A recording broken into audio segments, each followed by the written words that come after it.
Hello. Can I get rid of the phone now? You can get off the phone. That was the funniest thing. That made me laugh so much. Where's the bloody phone? Where is it? Where is it? Well, it's always a delight. For those of you who've just joined us, this is the A&A Double A show. We love it. Heaven can wait, but Andrew is forced to wait anyway. It's got to be good. We love it. No, but what time is it? 3:30 nearly. 2:30. Anyway, how are you? What have you you been doing today? Have you been doing magic things or everything? Or unkind things? Have you been unkind to anybody today? I'm never unkind. I'm never unkind to anybody. You know me. Whose kindness in every form. It's got to be good. But the last time you were with me, we were talking about family and glorious things, and I managed to treasure this most glorious picture of you. Oh, me and my mum. Yes, just a minute. I need something else. Hang on. Oh, here we go. We're off. You're on the move. All right, I'm coming. Let's have a look. Well, you know this picture because you posted it. But there she is. There's Trix. Absolutely. And everybody called her Trix. And why do they call her Trix? I don't know. Did you never ask? Constance. Constance. Well, Constance. Trix is not short. But she was called Constance Beatrice. Oh, there's the Beatrice. Her Trix. No, that's why she was called. Her brothers were called. Her eldest brother was Roland de Lacy, so he was called Dill. Dill. The next brother was called Stanley Blackman, so he was called Ink. And then there was another brother called Sidney, and he was called Nip. And the youngest brother was called Leonard, and he was called Mick. Fantastic! Look at you remembering all of those. It's glorious. I mean, they my uncles. I had to remember the names of them. I know. But they all had silly names. You see, that was one of the tricks they did. And I love. What was your silly name? Aline. Aline. I didn't know. Aline. I was Aline. Aline. Yes. Yes. Remember that. Because a lot of people still get it wrong, and we keep correcting them. But it's very easy. It's Aline. Aline, yes. Well, Aline is easier for people to say, I think, than Aline. If you come from Scotland or France or even Yorkshire, you can say Aline. Aline. But you can't say it if you come from London for some extraordinary. I come from London. Can I say Aline? You can say it. Oh, come on. I'm standing up for the Londoners here, you see. I'm a Londoner. I can do this. Aline. Maybe it's because I'm a Londoner that I can say Aline. There you go. There you go. So I have reclaimed the high ground for the Londoners who can say Aline. And all around London, they're all chanting, Aline. They're going to love it. It's going to be really, really good. And I'll tell you what, the reaction to our little chats on the Andrew Eborn show. Don't forget the Andrew Eborn show. It's the Andrew and Aline show. Actually, you should get prime billing, as always. It should be the Aline. Well, I usually do, you see. I realise that. You know what happened? When Robin and I used to write together. Yes. And he always insisted that it was always ALINE WAITES and Robin Hunter. I like that. Then, when we did this big book, this big chorus book, and it was advertised, and lots of people, it was advertised as by Robin Hunter. Oh. And it should because he's a bloke, you see. Isn't that outrageous? Yeah, so I think these sections, in fact, the title, if you check this straight after I publish, I always write a little title, try and work out wonderful things like fish pie. I always mentioned the fish pie last time. But it will definitely, I'll tell you what I'll do. It will be ALINE WAITES in nice big capitals, and I'll put myself in lowercase. No, you don't have to do that. ALINE WAITES with Andrew Eborn. I might even. My friend I was with yesterday said that if I was doing the interviewing, he would come and do it. Oh, that's nice. There you go. It's not funny. It is. No, I thought, well, I'd have to do it under your auspices. Yes. Well, I think that would be fantastic. I love it. No, I like the idea of a little stride, and not only me. And by the way, your lady said something about your team. Oh, yes. I'm not your team. You're the captain. You're the captain of anything. I got a similar sort of thing.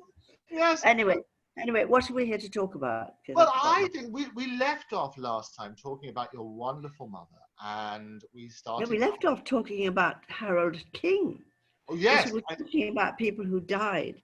And the last thing that was said was, but he's died. And then everything fell apart. So is that how it finishes?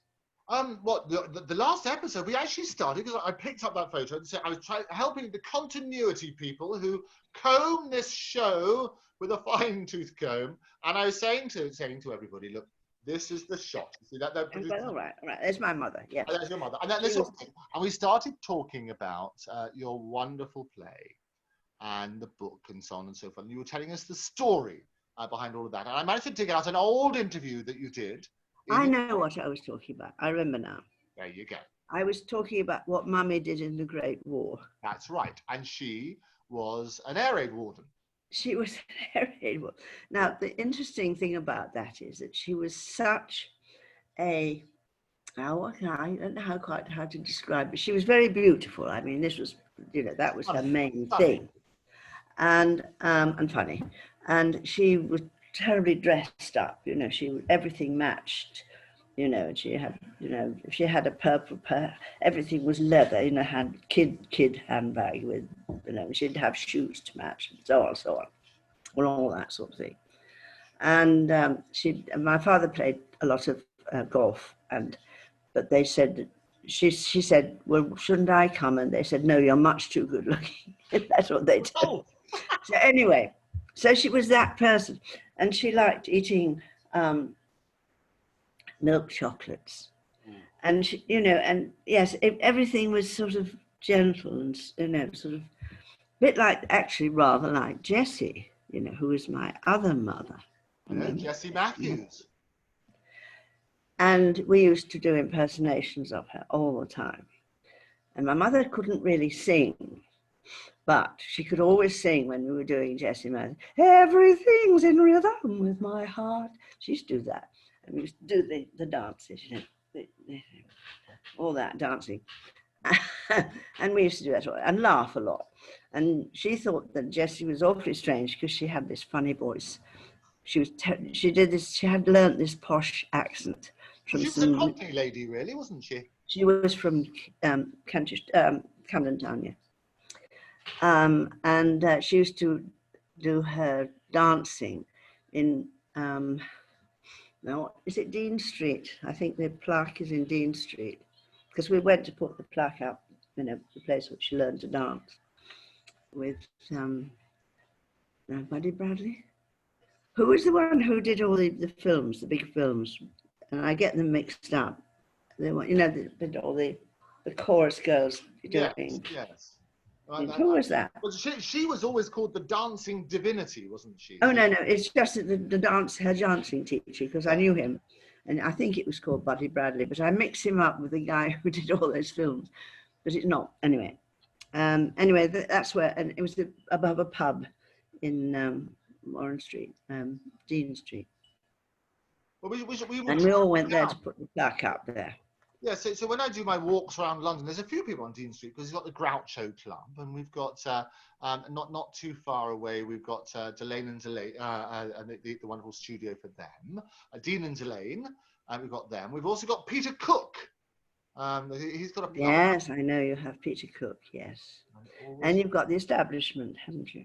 Exactly, and the anti-establishment. So that's is that Dean Street or Greek Street? I never get those ones right. There's Frith, Greek, Dean, and I never know which is which. And the great thing is, if you can say that late at night, you haven't been out long enough, is what they normally say. So it's one of those things. Yes.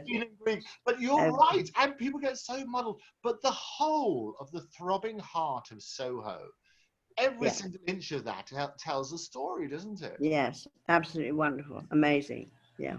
And we love it. And as you know, I go on my walks and occasionally accompanied by a massive film crew as my subtle life is revealed to the world. And we talk about these wonderful places and the rich, rich history. So you're right. You would have walked those wonderful hallowed halls, they're clean and Yeah, uh, amazing. glorious. And the Groucho, of course. Anyway, my mother, yes, we did this dancing. But and of course, having the sort of music at home, my father was a very good piano player, and everybody used to come and sing, and she used to sing as a joke, because she couldn't do it, and she used to make everybody laugh. So that was her. So she was that person who was sort of all clean, and we had two girls, to look after me, two, Nora and Ada, they were called, and so she was sort of, I can't think of the word I mean to say, but anyway, she was that. And then war comes, and she joins the ARP. And what she did, all the people who were bombed out on the fish dock, which was everybody, would have nowhere to live. And there was a place called the North House Estate, which wasn't quite finished, but they'd been trying to make these blocks of council houses. So she would go and she'd clean these places, and she would put these people who'd been bombed out into them. And then quite often they would, and then give them a lot of blankets, which they usually took away and, sold them somewhere. They were funny people. And the fun, and that's right, they used to wear siren suits. Remember siren suits, hoods and something. And she and her friend Helen Bangs, which I think is a wonderful name for wartime people, one day they went to this house, and everybody had gone, they'd all left it. There's water in the bath, but also in the bath was a fetus. Heavens. So somebody had had an abortion, and it was in the bath, because they didn't know what baths, they would put anything in the bath, in the loo, and because they just didn't know. They were like, I don't know what like, a lot of them were sort of really not educated people. They were just, sort of bizarre kind of people. And they would be always selling everything from the house, so she'd have to keep putting new things in and cleaning it. She had to clean it. Anyway, they got this fetus, and they said, what would we do with it? So they decided to bury it in the garden. And the joke was they had these siren suits on. They were digging in the garden. One had a trowel, the other had a spade.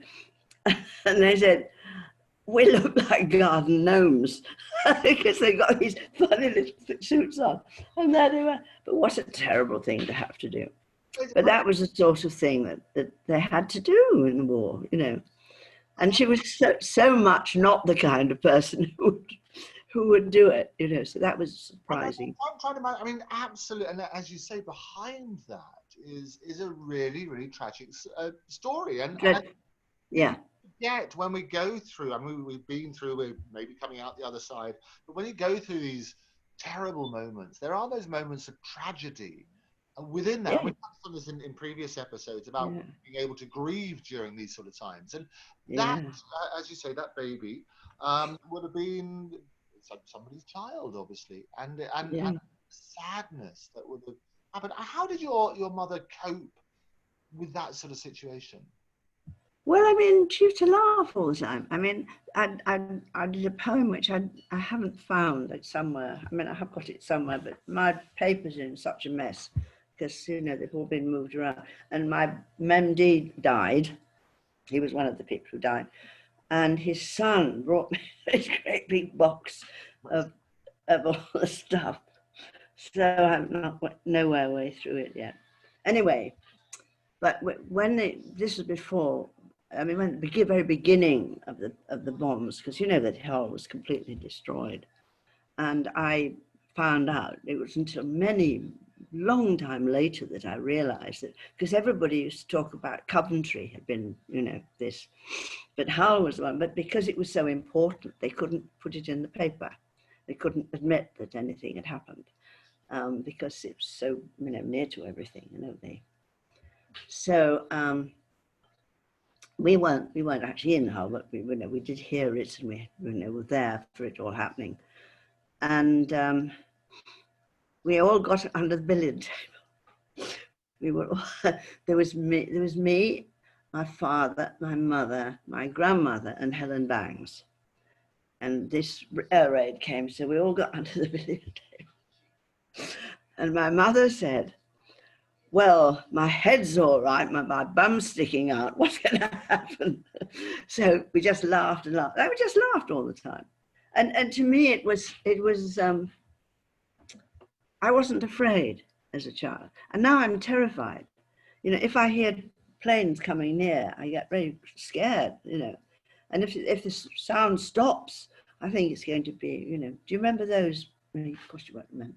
But they were the most frightening things. The planes would come over, and you should hear them, and then they suddenly stop, Yes. And then explode. Yeah. It's a little yes, bit. buzz bombs.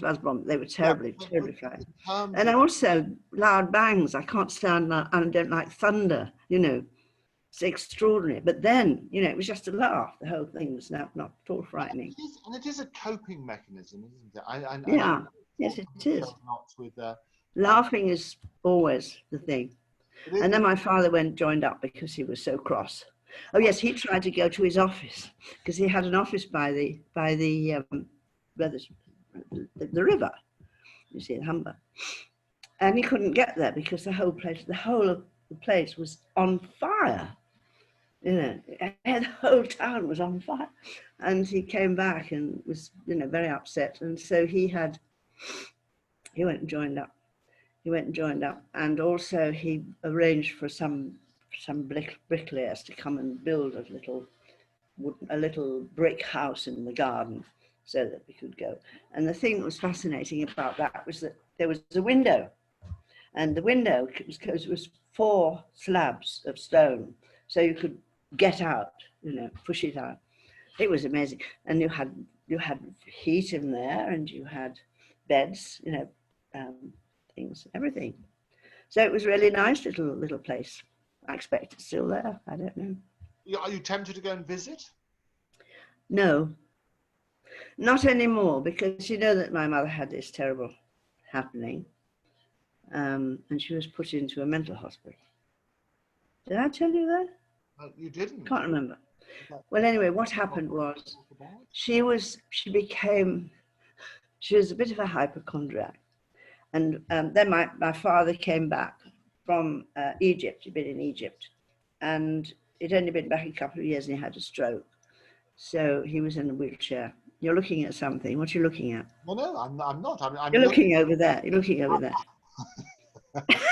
Why are you looking over there? I'm looking directly at you. I did this clever camera angle, so when you get these moments of intensity, you'll see that I can flick up.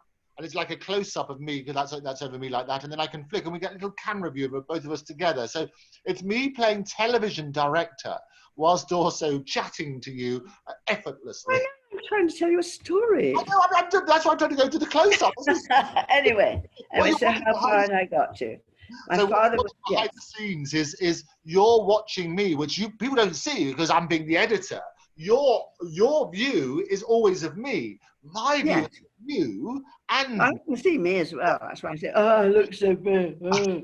But that's why I can cut Why it. do I look so pale? I don't understand. You look pale. You look wonderful. Anyway, so that's the reason. Near the window, I suppose. But that was the reason you thought I was looking away. I wasn't. Like a ghost. You look down there. I was present. Nobody saw me looking down there because I was doing a close-up. Anyway, never mind all that. Where had I got to? My father was in a wheelchair, right?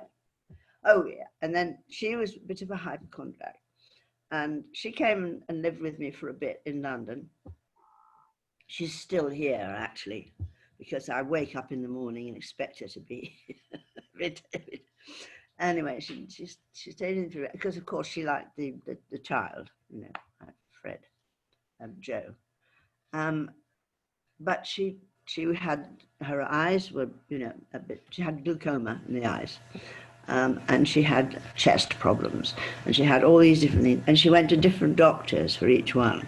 So it meant she got all these different pills, and she was a drug addict. I mean, you can't deny that, because she was taking all these pills. And if she stopped taking them, she'd have terrible hallucinations, and she would she had a thing about being at a Black Sabbath, you know, and people with hoods and with bowls of blood and all that kind of thing. Anyway, I mean, she was most of the time, she was okay and funny, and, you know, she could talk and everything. And then apparently one night she thought she was being picked up by a taxi, and she was still in her nightgown at 6 o'clock in the morning. She went outside and tried to get into somebody's car, thinking it was her taxi. And one of the neighbors complained, and one of my cousin's wives came rushing and sectioned her. So she went, and they rang me up here and said, your mother's in hospital, but they didn't tell me what the hospital was. So, and then when I went there, straight away I went up to Yorkshire, and she was in a place that we used to call Willoughby Asylum, and we're very frightened of, because, you know, on our bikes, we used to go very fast across because we thought these mad people would come out. And there was always the big chimney. You know, they have a big chimney where they burn people and smoke coming out. It was really scary. So anyway, so I went there and I saw her, and she seemed bright as a button. She was running about. It's a nice big gardens, you know, flowers, and then running about, eating, what are they called? Those, they've got smoked chocolate on the top and cream inside. Chocolate eclairs, because she used to love those, and she'd get it all over her face and everything. Anyway, we didn't know what to do. Then they took me aside. They said to me, she's going to have to go into the, oh no, what is it called, when they put the old people and lock them in? That was what, you know, she said she was that age, she had to be put aside, put in this place. So I said, well, we can't let that happen. We mustn't let that happen. So I got my cousin, who had one of those red sports cars. I don't know what they're called. Anyway, and I put all her clothes into black bags, you see, and we sort of put those in the car without anybody noticing. And then we just came in. Maggie came in and grabbed her, put her in the car, and we shot out. So we kidnapped her, and we took her to a nursing home, which is why we don't have any money anymore. But anyway, no, she was all right. She was in a nursing home for a long time. But she always, they kept ringing me up from the nursing home and saying, oh, she's dying. And I kept going up there, and I'd get there and find she was fine. It happened over and over and over again. And of course, the time that she did die, I wasn't there. It's just one of those. I guess there was a train strike and things like that, and Robin was in hospital. Yes, Robin had something wrong. He went into hospital. So it was just, you know, unfortunate, because usually I was there straight away. You know. Anyway, we had a nice time at the funeral, and the one who did the chap, he actually did. He was the vicar, but he had been an old boyfriend of my mother. So he knew her very well. So he made it funny, you know, and we all had a good laugh. And then as we came, this woman who had put her sectioned her never went to see her in either the thing or in either of the places. And so we were all having, you know, thing. We all came outside. We always to go and get drink and have a drink and thing. And she suddenly went, oh, she went. That wonderful woman, yeah. And I went, and she was the one who, you know, been so nasty. So that was strange. You say nasty, and I think sometimes you need third parties to help you in tricky situations, and it's probably done. I know we touched on this beforehand. It's probably done out of love and quite hear you. concern rather than any malice, don't you think? No, she obviously thought she was doing the right thing, but then, you know, she was upset because we'd been laughing, really. That was what it was. Right. But it's a coping mechanism, and you would have seen. I know. And you would have seen, you know, that's what you do at funerals. You laugh. You have to. If you laugh or you cry or you go on a roller coaster of emotion, you have to let something out. I mean, it's rather similar and people often find this. You can be in the most difficult situation where the most inappropriate thing to do would be to laugh. And you cannot, I'm sure you've done this, you have cannot to laugh. help yourself but laugh, you know, and the Yeah, more you try to you have to stifle laugh. it, But we made the whole thing comedy because the man that was the person who officiated. I said, "Tell the people they must clap. right. Don't," because that was the thing that really upset me at funerals, when somebody comes on and sings and nothing, and then they have to walk off. You know, it really annoyed me. So I said, and we did the thing from Heart. You've got to have Heart. Yes. With about 8 actors doing, and they did the routine, on the stage of the funeral parlor. Right. Yeah, and I told you about the daffodils. I did tell you about the daffodils. You did, and the whole, everybody had a daffodil. Everybody had one daffodil, and then they went out. The daffodil, there was a carpet of daffodils when they went out. Yeah, but it was a lovely. And we did the potato head blues to leave. Right. And isn't that great? Because then people go away, and I always say this: it's a celebration of life.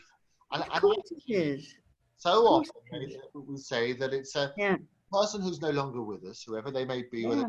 it's whatever, they would much rather you celebrated their life than mourn the loss. Of course. Of course. And I think bearing that in mind, and people going, and we all go through this. We all, as you know, everybody. I lost my mother very, very recently.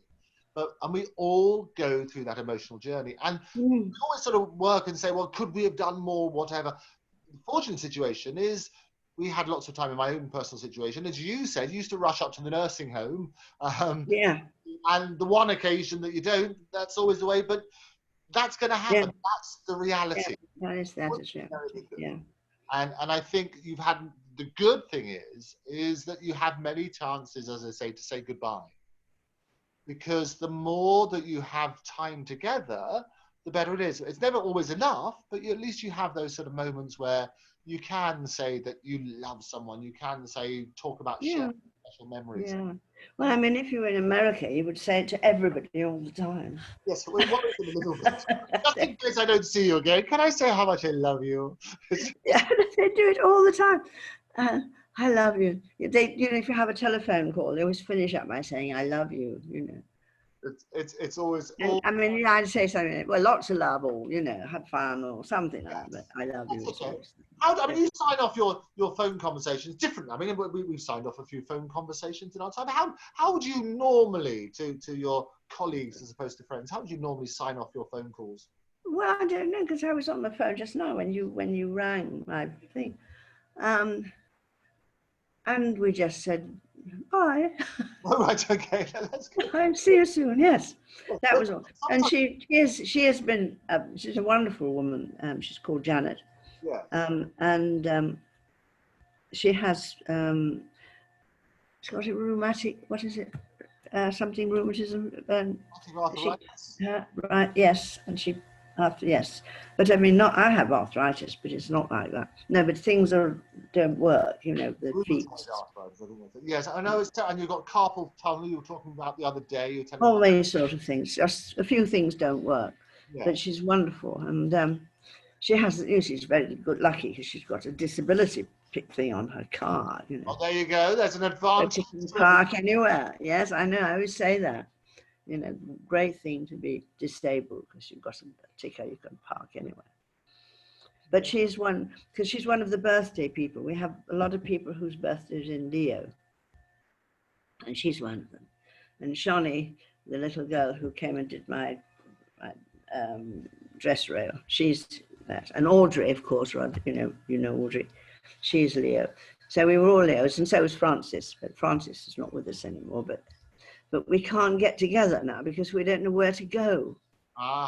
Because Audrey lives in somewhere miles away from anywhere. Because she was, when Graham died, and before Graham died, they moved into a bungalow, that's right, out of town somewhere. So she's got a long way to drive, and she doesn't like driving very much.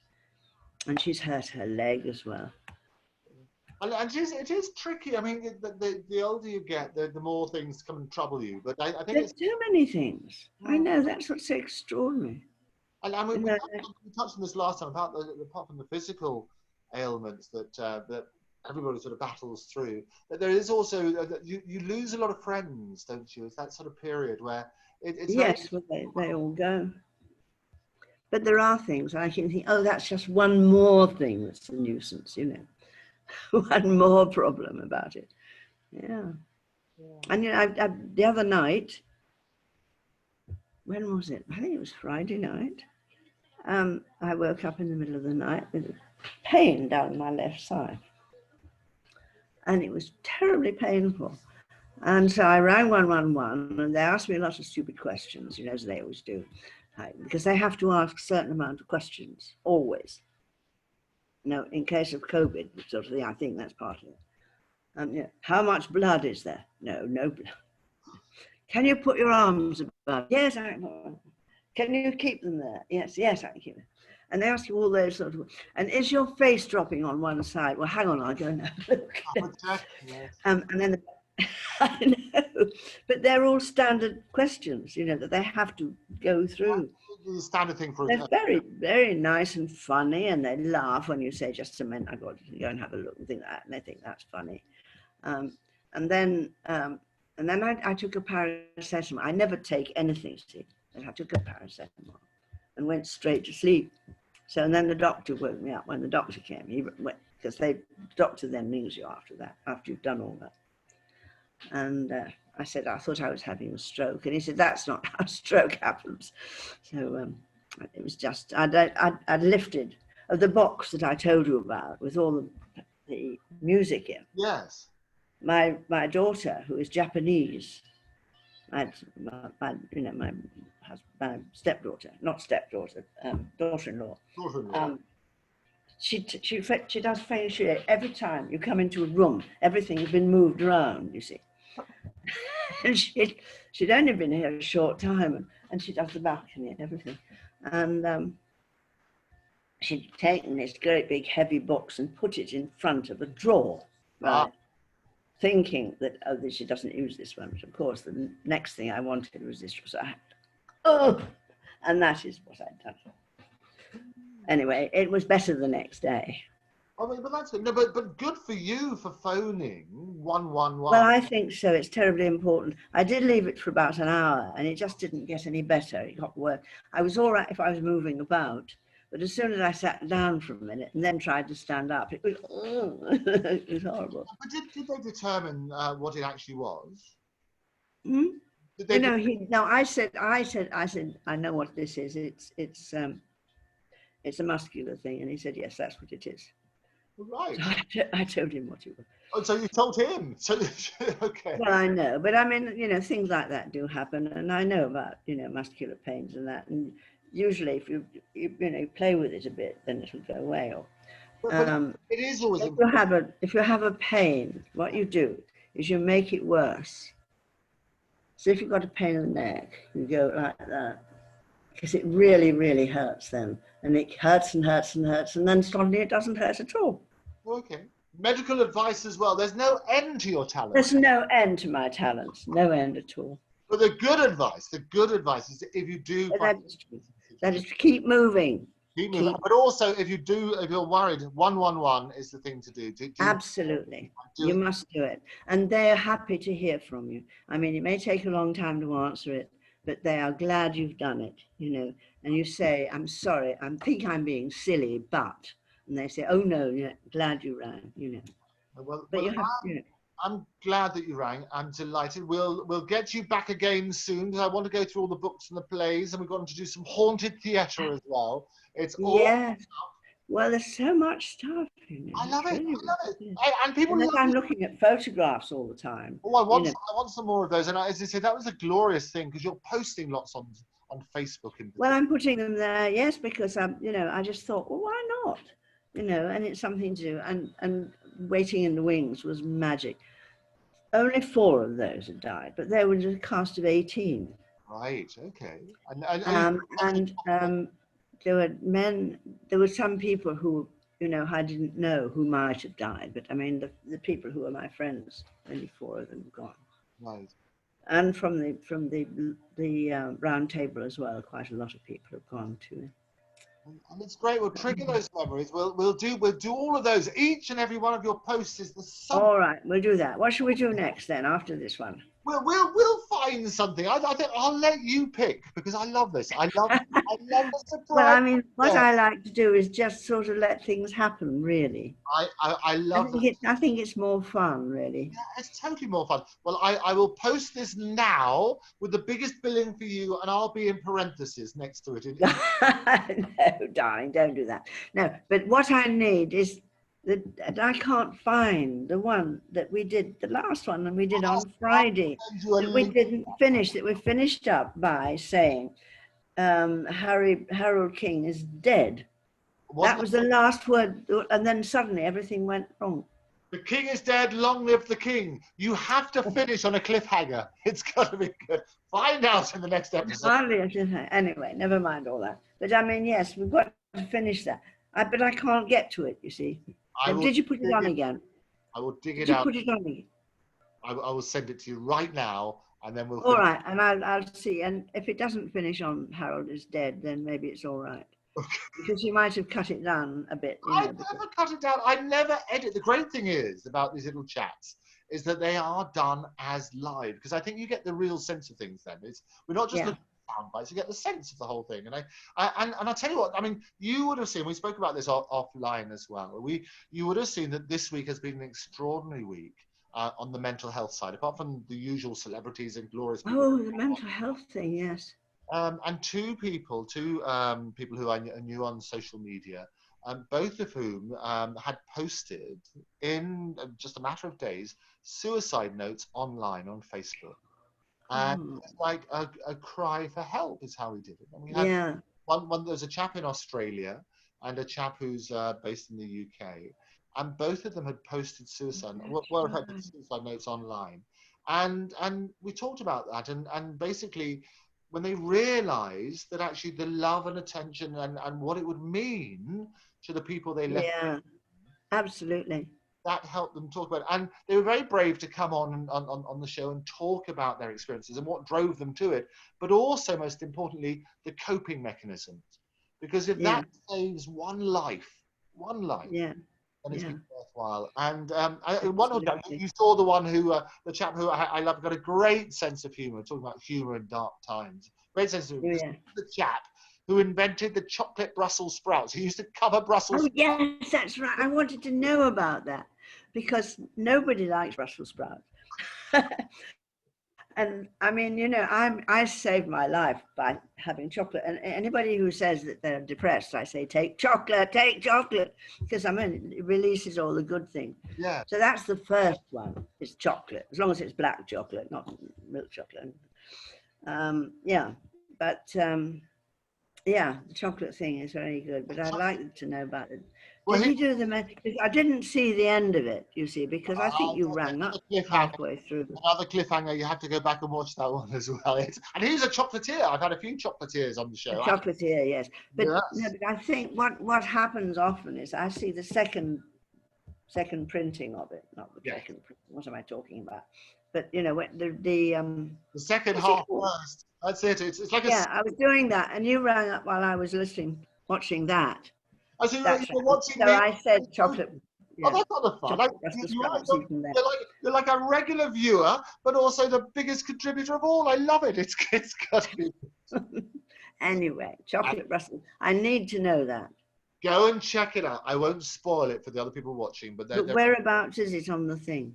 If you type in chocolate Brussels sprout, I bet it comes up. So okay. Be very good. But I'll also send you. I'll also send you a direct link as well, so you can do that. I think that's so funny. It's very good. Very good. And it has been a joy as always. It's lovely. Yeah, absolutely great. I really enjoy talking to you. Okay. Take care. Okay. So. What do we say to? I was going to ask you because we talked about. How do you say goodbye?